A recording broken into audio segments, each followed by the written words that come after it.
देखिए, कल यानी गुरुवार का दिन भारत के लिए बेहद अहम है क्योंकि पूरी दुनिया की नजर भारत पर होगी। जी हां, गुरुवार को रूस के राष्ट्रपति व्लादिमीर पुतिन 23वें भारत रूस शिखर सम्मेलन में हिस्सा लेने आ रहे हैं।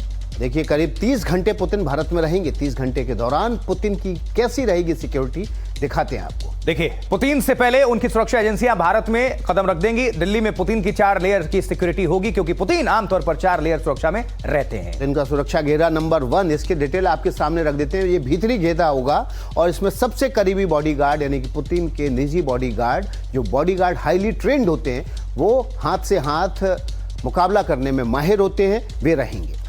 पुतिन का सुरक्षा घेरा नंबर 2 क्या है? भीड़ के बीच सिक्योरिटी। कुछ सुरक्षाकर्मी भीड़ के बीच होते हैं। पुतिन का सुरक्षा घेरा नंबर 3 क्या विकास? देखिए, जो सुरक्षा घेरा नंबर 3 है उसमें भीड़ से बाहर सिक्योरिटी भीतर के घेरे के करीब बॉडीगार्ड के पास मौजूद रहेगी। पुतिन का सुरक्षा घेरा इससे और मजबूत होगा। और घेरा नंबर 4 है, छतों पर स्नाइपर्स की तैनाती होती है। पुतिन का बुलेट प्रूफ सूटकेस होता है। 2 बॉडीगार्ड्स को सूटकेस या फिर छाता लेकर चलते हुए देखा होगा। ये छाता या सूटकेस बुलेट प्रूफ होता है और अचानक हमले के लिए ढाल बनाने में और पुतिन के को सुरक्षा देने में कामयाब होता है। अब पुतिन के खाने का सैंपल, उनके खाने से पहले खाने की सैंपलिंग होती है। पुतिन की बख्तरबंद गाड़ियां, गोली बम का कोई असर उस पर नहीं होता है। गाड़ी में बैठे जवानों के पास भारी हथियार, हैंड ग्रेनेड, मिसाइलें, AK-47 और अन्य आधुनिक हथियार भी होते हैं। अब व्लादिमीर पुतिन के आवास पर एयर डिफेंस सिस्टम मिसाइल्स रोकने में सक्षम है। पुतिन का जो सूटकेस है, प्रोटोकॉल के तहत उनका एक जो निजी उपयोग वाला वो सूटकेस होता है। इसे वापस जाते वक्त वो मॉस्को वापस ले जाते हैं ताकि जैविक सामग्री और स्वास्थ्य संबंधी जानकारी किसी को भी ना मिल सके। तो अवशिष्ट को भी उसी सूटकेस में रखकर वापस ले जाते हैं। चलिए, ये तो बात हो गई सुरक्षा घेरे को लेकर। अब जरा भारत की बात कर लें इस तरफ, क्योंकि रक्षा मंत्री राजनाथ सिंह का दावा है कि पंडित नेहरू सरकारी खर्चे से बाबरी मस्जिद बनवाना चाह रहे थे, लेकिन सरदार पटेल ने उन्हें ऐसा नहीं करने दिया। इस पर कांग्रेस ने कहा कि राजनाथ सिंह अहम मुद्दों से ध्यान भटकाने की कोशिश कर रहे हैं। मनीष तिवारी ने कहा कि बेहतर होगा कि राजनाथ सिंह भारत की रणनीतिक चुनौतियों पर ध्यान लगाएं। वडोदरा में आयोजित यूनिटी मार्च में शिरकत करने पहुंचे रक्षा मंत्री ने क्या कहा, सबसे पहले ये सुनिए। जब पंडित जवाहरलाल नेहरू बाबरी मस्जिद के मुद्दे पर सरकारी खजाने से पैसा खर्च करने की बात जब उन्होंने छेड़ी थी, सरकारी खजाने से पैसा खर्च करके बाबरी मस्जिद बनवाई जानी चाहिए, उसका भी विरोध यदि किसी ने किया था तो गुजराती मां की कोख से पैदा हुए सरदार वल्लभ भाई पटेल ने ही किया था। सांसद प्रियंका गांधी सहित कांग्रेस और समाजवादी पार्टी के नेताओं ने राजनाथ सिंह के बयान को बेबुनियाद बताया। और ये सब रोज ये कुछ ना कुछ डिस्ट्रैक्शन उठा लेते हैं ताकि हम फिर बयान दें, वो बयान दें, और जो असली मुद्दे हैं पब्लिक के, वो कोई उस पर कोई चर्चा ना हो। कांग्रेस नेता मनीष तिवारी और शिवसेना UBT नेता अरविंद सावंत ने कहा कि राजनाथ सिंह देश की सुरक्षा पर ध्यान दें। कांग्रेस के वरिष्ठ नेता मणिकम टैगोर ने तो ये तक कह दिया कि ये व्हाट्सएप यूनिवर्सिटी का कमाल है।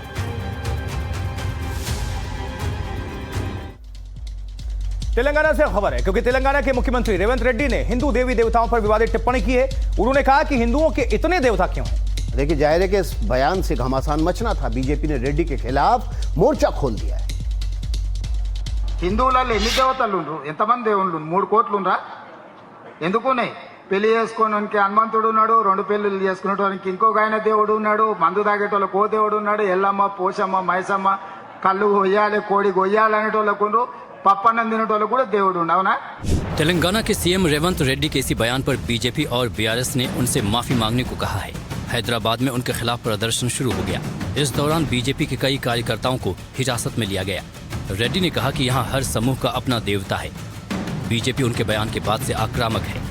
ये कांग्रेस पार्टी से अपेक्षित है। अभी रेवंत रेड्डी ने बोला कांग्रेस इक्वल्स मुस्लिम्स, तो मुस्लिम वोट बैंक की ताली लेनी तो हिंदू को गाली देंगे क्या?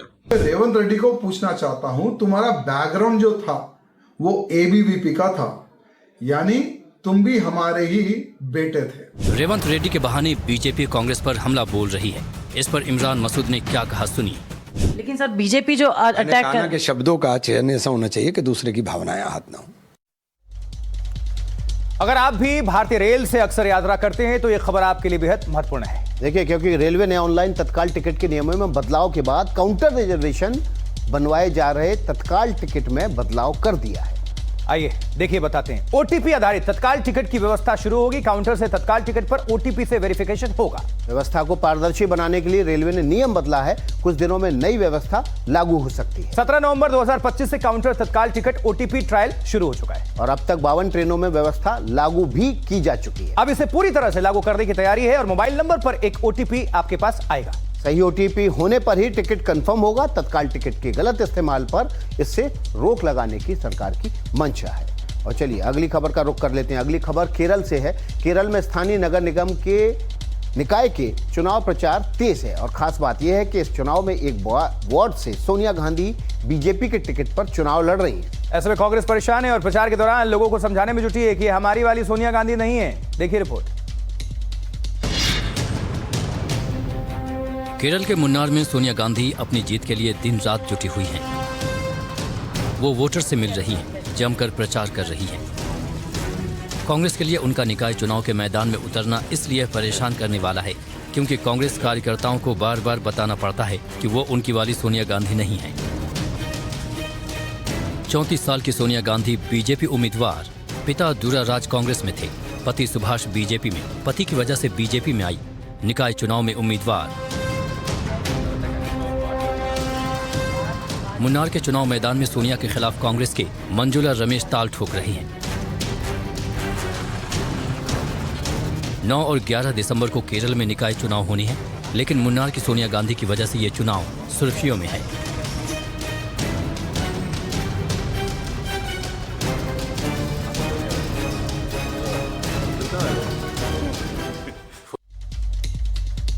और अब खबर धर्मशाला से। धर्मशाला में हिमाचल प्रदेश विधानसभा के शीतकालीन सत्र की कार्रवाई चल रही है और इस दौरान पुलिस और एबीवीपी के कार्यकर्ताओं के बीच हिंसक झड़प हो गई। एबीवीपी के छात्र विधानसभा का घेराव करने के लिए आगे बढ़ रहे थे, जिन्हें पुलिस ने बलपूर्वक रोक दिया। तस्वीरें देखिए आप।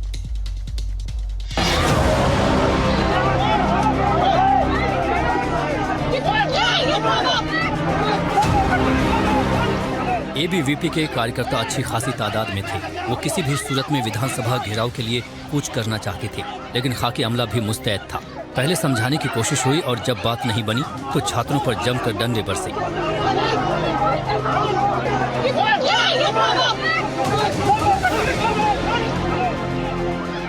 लाठीचार्ज की वजह से अफरा तफरी का माहौल रहा।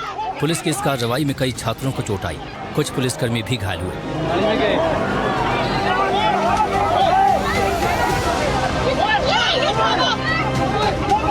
इससे पहले इस गेट के पास पुलिस और छात्रों के बीच जोर आजमाइश होती रही। छात्र हटने को तैयार नहीं थे, लेकिन खाकी की तैयारी पूरी थी और लाठीचार्ज के बाद छात्रों को बैकफुट पर जाना पड़ा।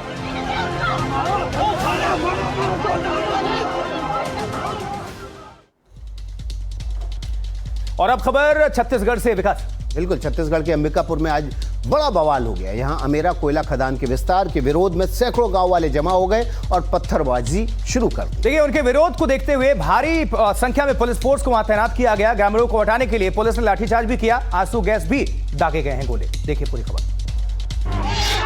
पत्थरबाजी चल रहा है पूरा, लोगों को मार दिए हैं। अंबिकापुर के अमेरा कोल एक्सटेंशन खदान को लेकर भारी बवाल। खदान के विस्तार का विरोध कर रहे ग्रामीण आज अचानक भड़क उठे और लाठी डंडों पत्थरों से पुलिस पर हमला बोल दिया। विरोध करने वालों में बड़ी संख्या महिलाओं की भी थी। देखते ही देखते पूरी खदान रण क्षेत्र में तब्दील हो गई। पथराव के चलते पुलिस ने भी जवाबी कार्रवाई की और लाठीचार्ज कर दिया। साथ ही आंसू गैस के गोले भी दागे।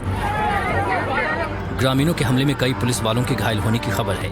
इलाके में तनावपूर्ण हालात के चलते अतिरिक्त पुलिस फोर्स की तैनाती की जा रही है। मौके पर पुलिस अधिकारियों के साथ एडिशनल डिस्ट्रिक्ट मजिस्ट्रेट भी मौजूद हैं और हालात पर काबू पाने के लिए लगातार प्रयास कर रहे हैं। तनाव बढ़ता देख प्रशासन ने आंसू गैस के और गोले भी मंगवाए हैं।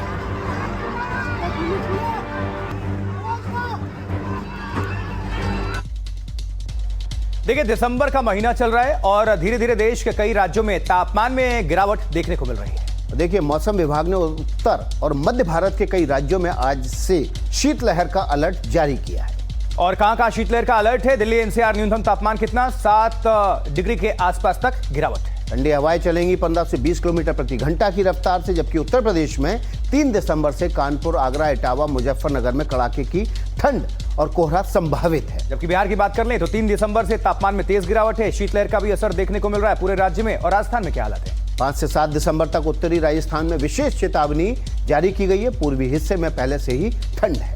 जबकि मध्य प्रदेश 3 दिसंबर से कुछ हिस्सों में ठंडी हवाएं हैं, तापमान में गिरावट है। और अगले राज्य की बात करते हैं, हरियाणा की बात कर लेते हैं। 3 से 5 दिसंबर तक शीतलहर की यहां पर भी स्थिति बनी रहेगी। पंजाब में 3 से 5 दिसंबर तक कड़ाके की ठंड, घना कोहरा संभावित है। और महाराष्ट्र की बात कर लेते हैं। 3 से 5 दिसंबर तक उत्तरी, पश्चिमी और मध्य हिस्सों में अलर्ट जारी किया गया।